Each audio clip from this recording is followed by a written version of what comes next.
आज हम पढ़ेंगे एनसीईआरटी क्लास 10th हिस्ट्री का second chapter nationalism in India part 3। इससे पहले इस पे हम 2 वीडियो बना चुके हैं जिसमें हमने देखा था कि महात्मा गांधी ने नॉन कॉपरेशन मूवमेंट स्टार्ट कर दिया था, जिसे डिफरेंट लोगों ने डिफरेंट तरीके से इंटरप्रेट किया और सभी लोगों ने इसमें पार्टिसिपेट किया और ये पूरे नेशन का एक मूवमेंट बन गया था। लेकिन ये मूवमेंट क्योंकि वायलेंट होता जा रहा था तो महात्मा गांधी ने इसको विड्रॉ करने का डिसाइड किया। तो हम साथ में इंपॉर्टेंट क्वेश्चंस भी देखते जाएंगे। 1922 फरवरी में महात्मा गांधी ने डिसाइड किया कि नॉन कॉपरेशन मूवमेंट को विड्रॉ कर दिया जाए। तो यहाँ फर्स्ट क्वेश्चन बनता है कि महात्मा गांधी ने नॉन कॉपरेशन मूवमेंट को विड्रॉ करने के लिए क्यों डिसाइड किया। तो इसका फर्स्ट पॉइंट हम यहाँ देखते हैं कि गोरखपुर के चौरी चौरा नाम की जगह पे 1922 में एक पीसफुल डेमोन्स्ट्रेशन था, जो कि लोग शांति से प्रदर्शन कर रहे थे। वो पीसफुल डेमोन्स्ट्रेशन वायलेंट क्लैश में बदल गया पुलिस के साथ, यानी पुलिस के साथ उनकी लड़ाई हो गई और बहुत सारे लोग मारे गए। तो जब ये खबर महात्मा गांधी ने सुनी तो उन्होंने नॉन कॉपरेशन मूवमेंट को रोक दिया था। नेक्स्ट रीज़न ये है कि महात्मा गांधी ने ये फील किया कि बहुत सारी प्लेसेस पे जो नॉन कॉपरेशन मूवमेंट है वो वायलेंट होता जा रहा है, जो कि वो नहीं चाहते थे।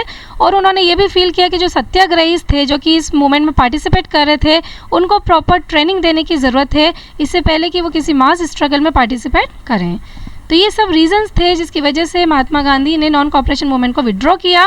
साथ ही कांग्रेस के भी कुछ लीडर्स ये नहीं चाहते थे कि इस तरीके से मास स्ट्रगल हो, वो भी अब थक गए थे इस तरीके से मास स्ट्रगल से, और वो चाहते थे कि इलेक्शंस में पार्टिसिपेट करें, जो कि प्रोविंशियल काउंसिल द्वारा ऑर्गेनाइज किए जा रहे थे इलेक्शंस, उसमें पार्टिसिपेट करना चाहते थे। और गवर्नमेंट ऑफ इंडिया एक्ट 1919 के तहत इंडियंस भी इसमें पार्टिसिपेट कर सकते थे। तो ये सारे रीजंस थे जिसकी वजह से महात्मा गांधी ने नॉन कॉपरेशन मूवमेंट को विड्रॉ करने का डिसाइड किया। जो कांग्रेस लीडर्स थे उन्होंने ये फील किया कि ब्रिटिश पॉलिसीज़ को अगर हमें अपोज करना है तो हमें काउंसिल के अंदर जाना पड़ेगा। तभी उन्होंने डिसाइड किया कि हमें इलेक्शंस में पार्टिसिपेट करके इस काउंसिल में जाना चाहिए, तभी हम ब्रिटिश पॉलिसीज़ को अपोज कर सकते हैं, इसके खिलाफ बोल सकते हैं और इसको सुधारने के लिए, इसको रिफॉर्म करने के लिए आर्गूमेंट्स दे सकते हैं। साथ ही डेमोन्स्ट्रेट भी कर सकते हैं काउंसिल्स में जाके और ये दिखा सकते हैं कि जो काउंसिल्स है वो डेमोक्रेटिक नहीं है, यानी कि ये डेमोक्रेटिक रूल्स के साथ काम नहीं कर रही है, ये अगेंस्ट में काम कर रही है। तो ये सब कब हो सकता है, जब वो काउंसिल्स में जाएंगे इलेक्शंस के थ्रू। तो अब यहाँ पे नॉन कॉपरेशन मूवमेंट को विड्रॉ करने का डिसाइड करने के बाद कांग्रेस में क्या क्या इवेंट्स हुई उस पर क्वेश्चंस बनते हैं। CR दास और मोतीलाल नेहरू ने स्वराज पार्टी फॉर्म की कांग्रेस के अंदर ही, और ये जो स्वराज पार्टी थी वो चाहती थी कि काउंसिल पॉलिटिक्स में इसका रिटर्न हो जाए कांग्रेस का, यानी इलेक्शंस में पार्टिसिपेट करें और काउंसिल में जाएं। जो यंगर लीडर्स थे जवाहरलाल नेहरू और सुभाष चंद्र बोस, वो चाहते थे ज़्यादा रेडिकल मास एजिटेशन, यानी कि और ज़्यादा डीप में और ज़्यादा स्ट्रिक्ट जन आंदोलन चाहते थे, एजिटेशन चाहते थे, और वो चाहते थे फुल इंडिपेंडेंस, कंप्लीट आज़ादी चाहते थे, पूर्ण स्वराज चाहते थे। तो इस तरीके से कांग्रेस में इंटरनल डिबेट की कंडीशन चल रही थी, डिसेंशन की कंडीशन चल रही थी, यानी आपस में आर्गूमेंट्स चल रहे थे, सबके अलग अलग ओपिनियंस थे, इस वजह से कलह चल रहे थे। तो इस सिचुएशन में 2 ऐसे फैक्टर्स आए जिसने इंडियन पॉलिटिक्स को शेप किया। तो इस पर भी इंपॉर्टेंट क्वेश्चन बनता है कि वो ऐसे क्या फैक्टर्स थे जिसकी वजह से इंडियन पॉलिटिक्स को शेप मिला, या फिर जो नॉन कॉपरेशन मूवमेंट था वो सिविल डिसओबीडियंस में कन्वर्ट होता जा रहा था। तो इसमें पहला फैक्टर था effect of world wide economic depression.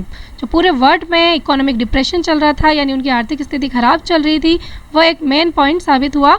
Agriculture prices जो थी वो बहुत ही कम होती जा रही थी, उसमें गिरावट आती जा रही थी, जो कि एग्रीकल्चर के सामान थे या एग्रीकल्चर की जो कीमतें थी वो गिरती जा रही थी और 1930 में आके बिल्कुल ही कोलैप्स हो गई। यानी 1926 से उसमें गिरावट शुरू हुई और 1930 में आके तो वो बिल्कुल ही गिर चुकी थी। इसी की वजह से जो डिमांड थी एग्रीकल्चर सामान की वो भी गिरती जा रही थी और एक्सपोर्ट भी कम होता जा रहा था। अब ऐसी कंडीशन में फार्मर्स के लिए बहुत डिफ़िकल्ट हो गया कि वो अपने हार्वेस्ट को बेच के रिवेन्यूज़ को कैसे दें, यानी यहाँ पे हार्वेस्ट को बेचना और रिवेन्यूज़ को चुकाना मुश्किल होता जा रहा था फार्मर्स के लिए। तो पूरी कंट्री साइड में 1930 तक टर्मोइल था, टर्मोइल मतलब हलचल और उथल पुथल मची हुई थी। तो ये एक पहला रीज़न हो गया जिसकी वजह से इंडियन पॉलिटिक्स को शेप मिला। नेक्स्ट रीज़न है, इस बैकग्राउंड के अगेंस्ट में टॉरी गवर्नमेंट इन ब्रिटेन, यानी ब्रिटेन की जो टॉरी गवर्नमेंट थी उसने साइमन कमीशन भेजा। एक कॉन्स्टिट्यूट था, एक स्टेट्यूटरी कमीशन था जो कि सर जॉन साइमन के अंडर में इंडिया आया।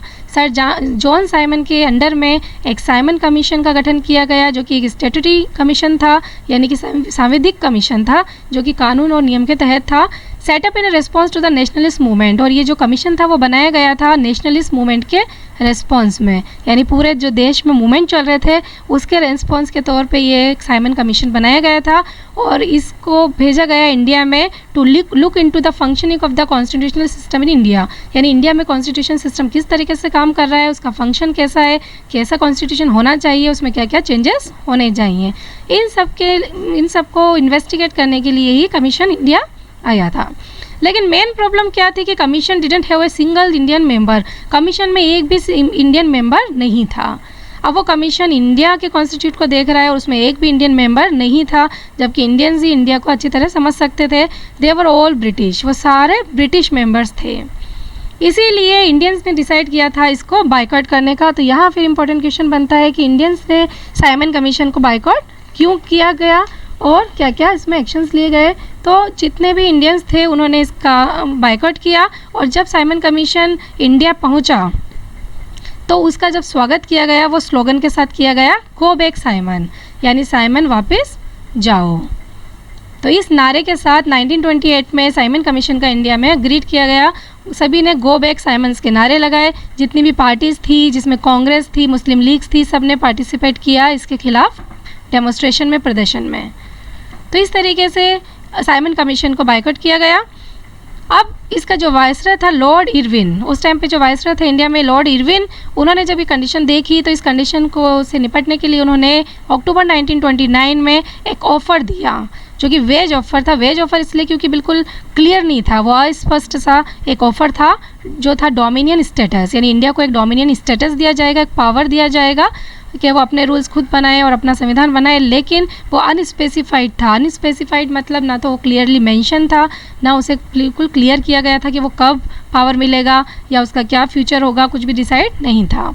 और साथ ही एक ऑफ़र मिला राउंड टेबल कॉन्फ्रेंस में पार्टिसिपेट करने का, जो कि ब्रिटेन में ऑर्गेनाइज होती थी। राउंड टेबल कॉन्फ्रेंस, गोल में सम्मेलन, वहाँ पे सब मिल के डिस्कस करते थे। लेकिन इंडियंस इससे सेटिस्फाई नहीं हुए इस डिमांड से, जो कि इरविन ने इंडियंस को दी। कांग्रेस के जो लीडर्स थे इससे सेटिस्फाई नहीं हुए।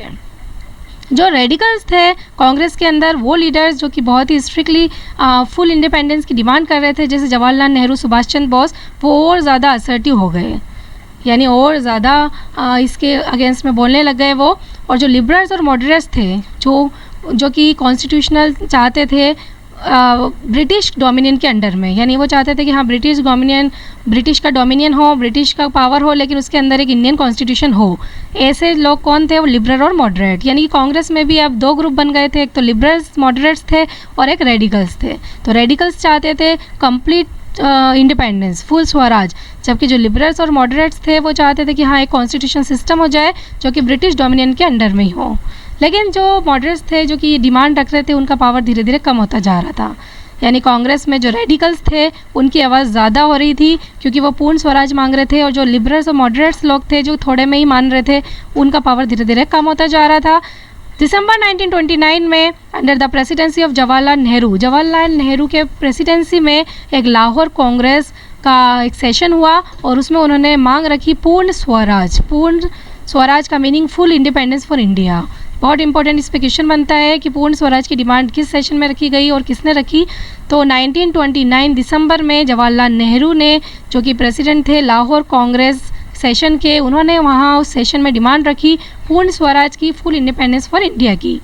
और ये डिक्लेयर किया गया कि 26 जनवरी 1930 को इंडिया में इंडिपेंडेंस डे मनाया जाएगा, जब लोग प्लेज लेंगे, यानी ओथ लेंगे, शपथ लेंगे कि वो कंप्लीट इंडिपेंडेंस के लिए स्ट्रगल में पार्टिसिपेट करेंगे। तो ये 26 जनवरी एक इम्पॉर्टेंट डेट थी, और इसीलिए 26 जनवरी इस डेट को याद रखने के लिए ही हमारा जो कॉन्स्टिट्यूशन है वो 26 जनवरी 1950 से ही इम्प्लीमेंट हुआ, जबकि वो बन तो गया था पहले ही, नवंबर 1949 में ही कॉन्स्टिट्यूशन बन गया था, लेकिन उसको इम्प्लीमेंट किया 26 जनवरी 1950 को, क्योंकि वो ये जो डेट है 26 जनवरी की, उसको इम्पॉर्टेंट डेट है, उसको याद करना चाहते थे।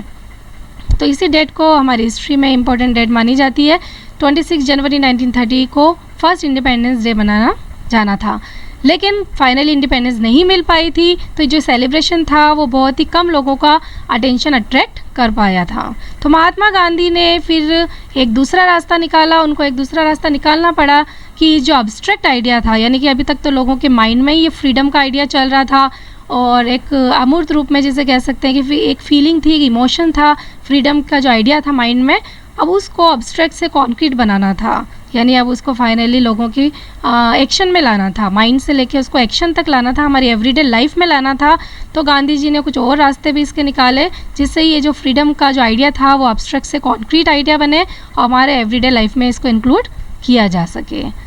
तो आई होप कि आपको यहाँ तक अच्छी तरह समझ में आ गया होगा। नेक्स्ट पार्ट हम नेक्स्ट वीडियो में देखेंगे। Take care. Please like, subscribe and share.